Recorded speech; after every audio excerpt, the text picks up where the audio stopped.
All right, ladies and gents. This video is both factual and entertaining. I did this for an IH class, and I figured, well, it has some information on it. I mean, we spent a lot of time researching it. I guess more people could somehow benefit from this information. It's about the efforts Norway is making in order to become more environmentally friendly. It was from an IH class called Self-Society and Technology. It had everything to do with global climate change. Wasted potential, but it wasn't too bad a class. Now, I did not do the editing for this video. I had another group mate who was completely willing to do the editing, so I let her do it. She has everything except this clip, and this clip is probably the most informationally dense. Everything else was a little bit more for show, but I hope you enjoy, and I hope you glean some level of information from this. Hola, my name is Antonio and welcome to Right Hand Evening News. I was asked to do an emergency segment by the higher ups. Literally, Ms. Sharp is one floor above me. Can you believe the ridiculous accent they had me use in my interview with Miss Karen?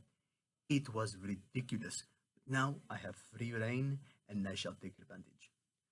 For your information, the video feed is grainy and why my office is a wall is because I have no private funding and this is all I get. The United Nations Framework Convention on Climate Change, UNFCCC, is a quote, international environmental treaty negotiated at the United Nations Conference on Environment and Development, UNCED, in Rio de Janeiro in 1992, and entered into force on March 21st, 1994. The idea behind the UNFCCC was to set binding commitments, targets, and timetables for emissions, generally to try and drop each country's emission to pre-1990 levels. Thanks, that's .oced.org for giving me information on the subject, as if they know I took the information from them. Today, the UNFCCC has near universal membership. In the wake of Kyoto, Paris, and the UNFCCC, Norway implemented a multitude of policies designed to reach its environmental agenda. There was the issue of sewage pollution in the Oslo Fjord and other inland waterways in the 1960s, not to mention species decline. But the Norwegians got on that, focusing primarily on hydroelectric power, but also mitigating future environmental damage by restricting where future dams were placed. Dumb. They're good. Hydroelectric power was a good start, but Norway still had the issue of burning fossil fuels, releasing long trapped greenhouse gases in their territory. To cut fossil fuel emissions and keep the gases released, within recent history, the Norwegian government encouraged its people to burn firewood and other biomass for heat and power. Burning biomass over fossil fuels on the small scale proved advantageous. However, small scale change isn't enough to reach pre 1990 GHG emission levels. So, state owned companies are given tax breaks so long as they fund research into renewable energy, such as producing a floating wind turbine that may wind up less expensive than current offshore models that rise out of the seafloor. Changes concerning fossil fuels, new methods for old problems. Fossils are old. By the 1970s, Norway passed several oil drilling safety laws for the sake of protecting its coastal marine life. Next on the list, infrastructure. Norway's got its fjords and they provide transportation issues. There are two methods to bypass the fjords, tunnels and bridges. Tunnels lose on eco-friendly scale every time. Tunnels require vehicles consume more fuel when they descend into and ascend out of them. They require energy for lights and ventilation and require additional energy to run pipes when the tunnels flood. Bridges require no such accommodations.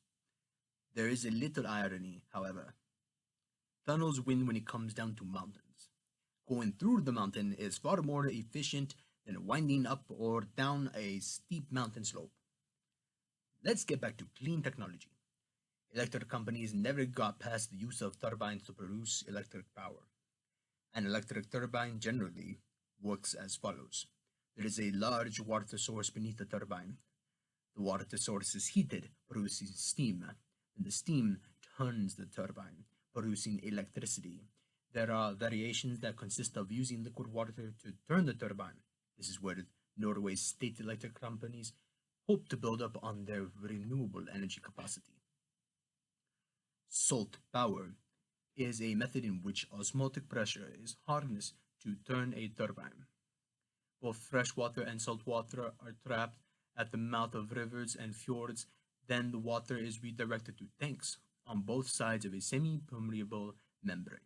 Due to the process of osmosis, the fresh water moves through the membrane to dilute the salt water, building pressure on the saltwater side of the membrane. The pressurized water is then used to turn a turbine. Norway makes a great deal of its affluence through exportation, a fossil fuel heavy economic staple. A low energy consumption port with a minimal carbon footprint will be developed, equipped with the likes of electric heavy duty equipment, including cranes. The port will also include smart gates, cold ironing services, and charging stations for plug in hybrid ships.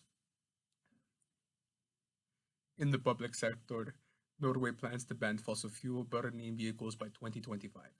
To make up for the private transportation influx of vehicles, Norway is a leading producer of electric vehicles. Bike lanes have also been mass produced to accommodate the influx of bikes.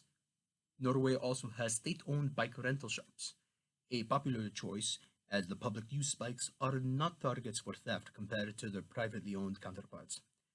The social change, along with the financial benefits, has reached the corporate level.